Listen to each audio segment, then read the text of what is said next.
Hello everyone, welcome back to my YouTube channel. Today I'm doing a review of a recent dinner I had at Sushi Hyun Omakase restaurant. It is our newest one-star Michelin restaurant in Vancouver. In 2025, there were two new one-star Michelin restaurants, and this was one of them.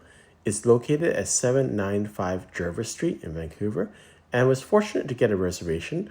I was looking for a reservation for one person, and so luckily I got in and got a reservation. I was really excited to try this. It is one of the more expensive one-star Michelin restaurants in town. It's $300, and you do have to pay in advance. It is non-refundable, and but I was really interested in the place. So it's supposed to be a very small place with I think less than 10 seats. So conceptually, I never heard of this. It's a fairly new restaurant. I think it opened in August of last year. So I was really interested in the quality, and I was a skeptic coming in, thinking, well, $300, that's quite a bit for a restaurant in Vancouver. I know. I got a lovely seat at the restaurant. There's only, again, about 8 seats in total, and they were preparing while I was in there. And this is Chef Hyun, who is preparing. He's Korean, but has trained as a Japanese chef in both Vancouver and in Korea. So the setting is very nice. People are very polite. They have two seatings a day, one at 5:30 and one at 8 o'clock. And as you can see, the place setting, it's quite beautiful, and even the all the drapes on the walls and all the cutlery and the plating is all chosen by the chef and his wife. And you can see, like, for instance, this plate is representation of Mount Fuji. So very artistic in terms of everything that they do. Just preparing all the raw fish for the sushi when he comes in, and the chef is very engaging, friendly, humble. You'd think, as a chef, as a one-star Michelin chef, he'd be a lot more arrogant or a little bit more aloof. He was so friendly, and he, was always trying to still learn, and talked about his whole experience and how nervous he was, at the Michelin Awards, and he's still learning and things like that. So I'm really interested in your comments too. He explains every dish thoroughly, and his thought process for each, which is really interesting. So the first dish is the chawan mushi, and this is really nice. It's got some prawns or shrimp on top, and the consistency is really nice and light.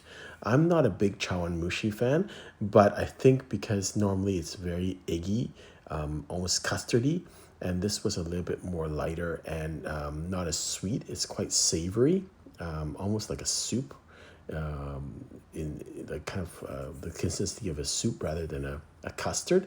And the seafood really brings out that flavor, because the chawan mushi is a bit lighter in flavor. Short video of him preparing the second dish. Again, the chef is very open. You can take pictures, you can take videos. He's talking to you the whole time, explaining each dish and where it comes from. He's very selective, and that's one of the things he said. He was saying it's not only the fish that he's selective about. He's selective about the all the plating, all the other ingredients, the salt, everything. He's very particular about. And because he's built up some great connections to Japan, he's got those connections and able to source these great products. So the next one is squid salad, a squid sushi. And this one is very unique in that it's got with salt also. So it's very neat in terms of how that tastes, in terms of the taste profile. When you add it, that salt makes it a little bit at first that is much more bland, but with the salt that really brings it out. Next dish is his roll, and I'm sorry I don't get I didn't get exactly the fish. I'm not sure exactly what the fish was, but you can see the artistry of this roll and how much ingredients are in here. It's quite a big roll and delicious. He kind of cooks a number of dishes, And it really depends on what's in season. So he doesn't really have a day-to-day menu. It's just whatever he can find. It's not, he changes it generally seasonally, but he has to find good stuff. And sometimes it depends on when he can get things. So it may change. It's not really kind of changing, every 6 or 8 weeks is when, he can find good ingredients. His next dish was the scallop that's done in a tempura style. And this is a magnificent scallop. So scallops can be very either undercooked or overcooked. So you can see the consistency is just perfect in terms of the way he's cooked it. And when you eat it, it is just perfect. It's not raw at all. And it's got that consistency of a cooked scallop, but just barely cooked, which is a real fine line. Next dish is neat because normally you'd get foie gras, but this is monkfish liver, which is kind of the foie gras of the sea. It's rich and buttery Japanese delicacy and a little bit briny. So it was really neat to taste because foie gras is normally quite heavy. This was quite lighter and a little bit sweeter. It's still heavy as liver, but the consistency is a little bit different than you would expect for foie gras, and the flavor intensity is seafoody but also creamy and slightly briny. So really neat. Then we start with a number of sushi dishes. And his sushi, he does each one individually, but recommends that you do eat it within seconds of him plating it and providing it to you, because he's got it at certain temperatures. And I did see that there were certain temperature variations. Some were slightly warmer, some were slightly colder. And so I think he starts off, I think this is a mackerel. And each one he explains to you, and he tries to give you as much information that you need about the fish and how he does this.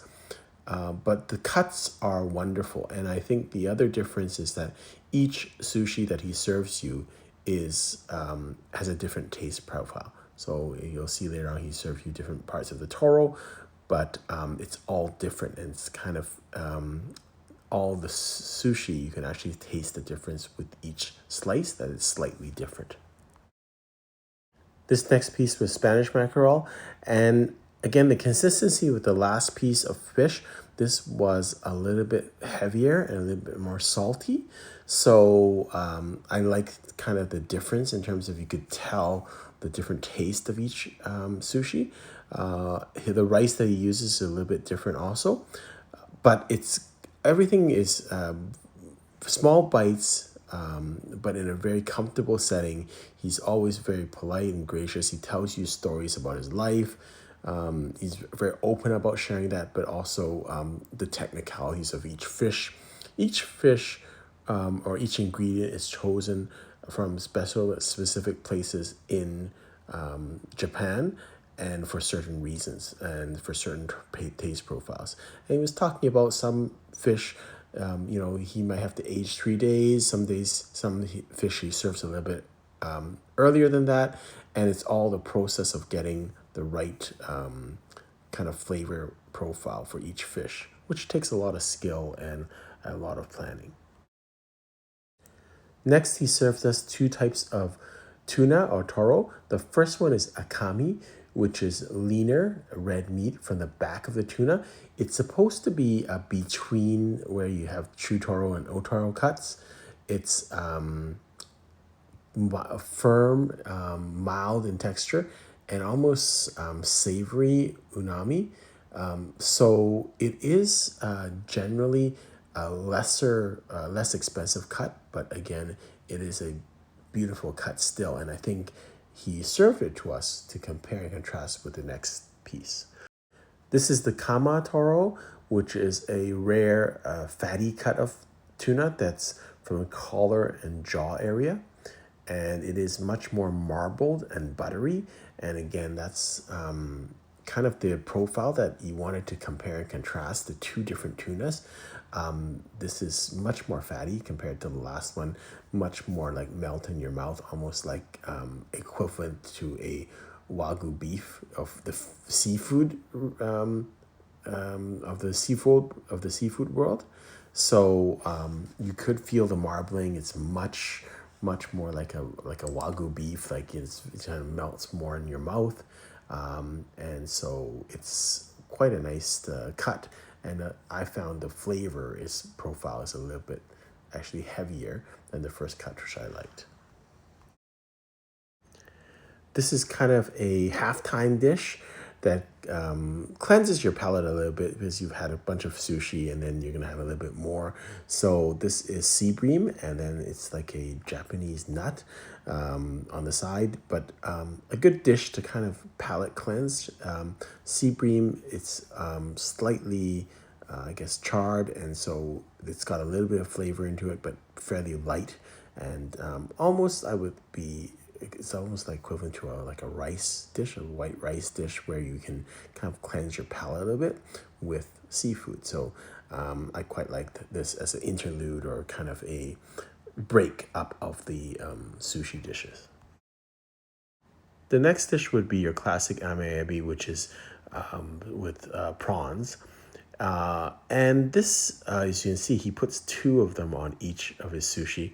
And he definitely is a kind of a very down to earth person. He understands. He came from a sushi roll restaurant, and he wants you to be full. And in fact, at the end of the night, he actually offers and says, "Do you guys need more sushi?" Because he thinks you're coming to a $300 a person dinner. You want to be full, and you can see he doubles up on the ingredients here. They're very fresh, the prawns. I really like them. Very, very sweet. I think they're from Hokkaido, and really nice in terms of the whole experience. This is the miso soup. Again, he uses a special type of seaweed that is very particular. He showed us the seaweed. It's a little bit thicker than you would find with other seaweed, and a little bit more intensity of flavor. And I think that brings out the miso soup. Generally, miso soup in kind of more chain restaurants would be very salty.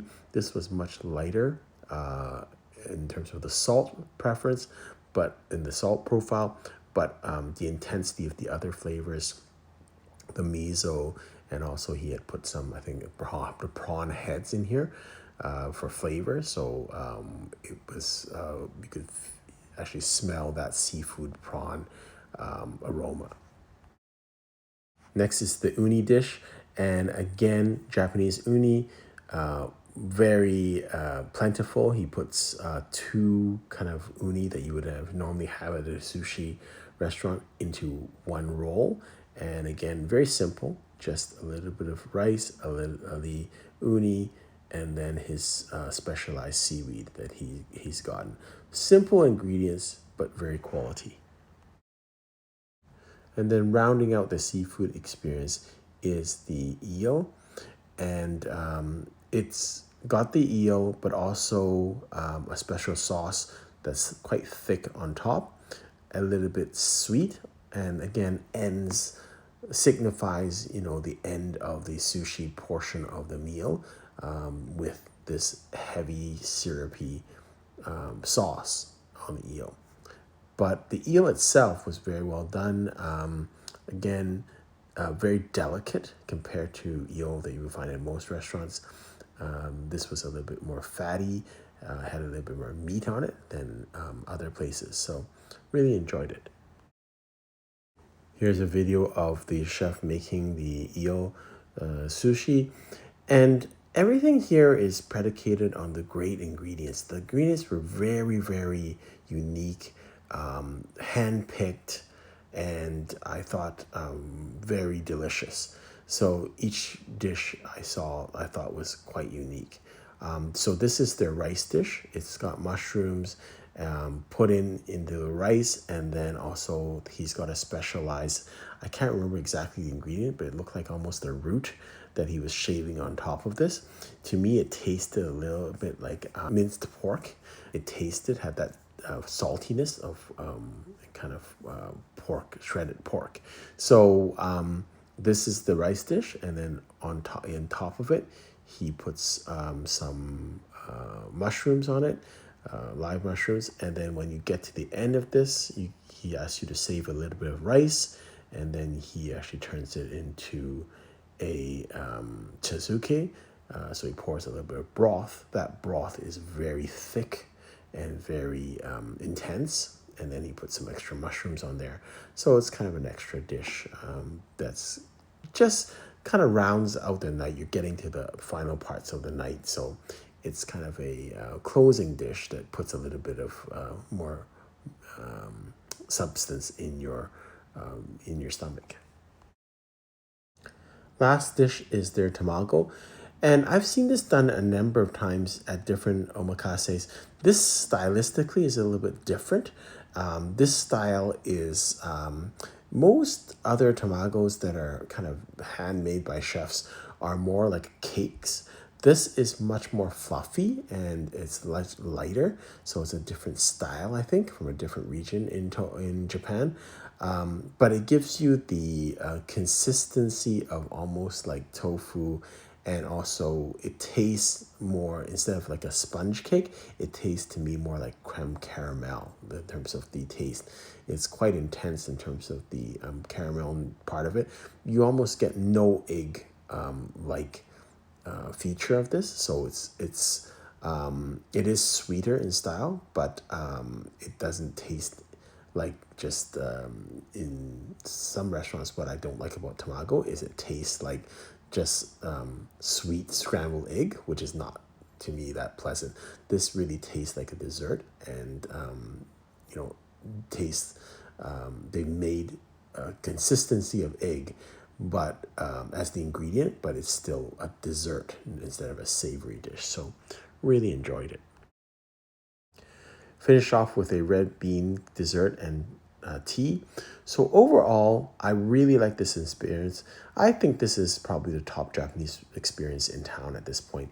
And what differentiates it from the other Japanese restaurants, or even the other one-star Michelin Japanese restaurants that I've been to, is the consistency of the story, the huge attention to detail and quality of service, quality of food, quality of preparation, all the plating, and the great authenticity of Chef Lee's cooking, how his approach to cooking goes. It's very much down to earth, in my opinion, as I got to get a picture with him at the end into the doorway. That to me is the real distinguishing feature that comes out in the food. The quality is always there.